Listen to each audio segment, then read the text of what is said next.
The sovereign shortcut. Vietnam just bypassed a 20-year sovereign launch development cycle with a single signature. This week, VinSpace signed a contract to put its first domestically built satellites into orbit by the second quarter of 2027.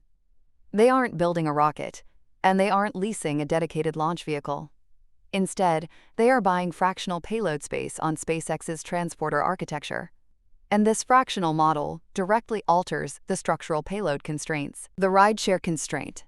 SpaceX's Transporter missions stack dozens of customer payloads on a single Falcon 9, acting as a mass transit route with fixed drop-off trajectories.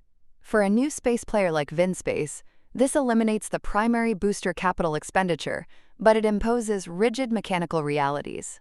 You do not get a custom orbital insertion or a tailored vibration profile. Your satellite module has to survive the acoustic loads and thermal environments of a standardized payload dispenser, like an EXO-pod. Instead of tuning a rocket to protect a fragile satellite, engineers must build hardened hardware that survives a generic ride to low Earth orbit.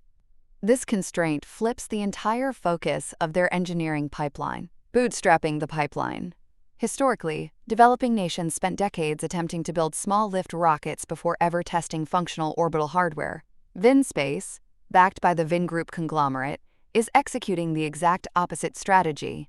By outsourcing the launch to Transporter, their newly assembled team will get real-world telemetry and on-orbit validation of their homegrown modules in under 2 years. They are pouring their initial $11.5 million capital directly into the satellite bus, telecommunications hardware, and remote sensing equipment, completely ignoring the launch vehicle problem, which forces a structural shift in how national space economies operate. Where this is headed.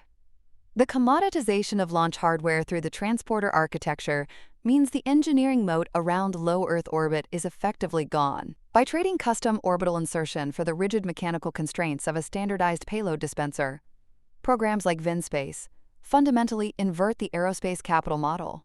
For operators and strategists, the calculation has changed. National space prestige is no longer tethered to the risky, low-margin business of domestic rocket development. It is tied entirely to sovereign data control and rapid, on-orbit hardware iteration. Emerging economies will stop subsidizing doomed, small-lift vehicle startups that cannot compete with a pooled Falcon 9 flight. Instead, they will direct those funds into domestic assembly, integration, and testing facilities for the satellite modules themselves. This allows an emerging player to bootstrap an end-to-end space data ecosystem in a fraction of the historical timeline. The barrier to entry is now purely down to manufacturing functional hardware that survives the ascent. Watch the final integration manifest for the Q2 2027 Transporter mission to see if VinSpace successfully qualifies their flight models for the launch adapter. Subscribe for more.